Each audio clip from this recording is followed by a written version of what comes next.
One of the biggest mistakes homeowners make is choosing their realtor based on which one gives them the highest predicted dollar amount for their home. And that's ridiculous because a lot of agents know the easiest way to win your listing is by telling you exactly what you want to hear and not the truth. Everybody wants top dollar for their house. So some agents will intentionally throw out inflated numbers they know the market isn't going to support, most likely, just to beat out other realtors they're competing with who they know have given you probably the accurate price. And then what happens? 30 days later, when the house gets little to no activity, suddenly they start pushing you for price reductions.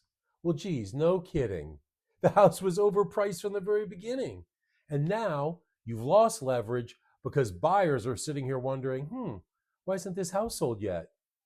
Or, well, I guess no one else wants this house, so something must be wrong.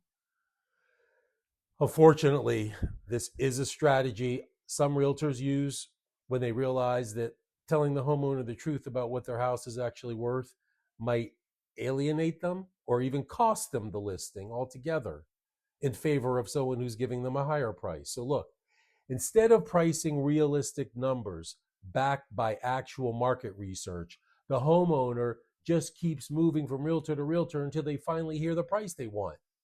And by the time the seller finally realizes what happened, the house has been sitting on the market 2 to 3 months. It's already grown stale, leverage is gone, and even the price reductions aren't even working anymore.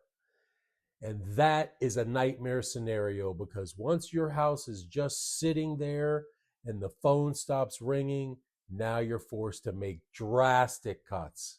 So look, don't let somebody buy your listing by blowing smoke up your ass and feeding you fake inflated numbers.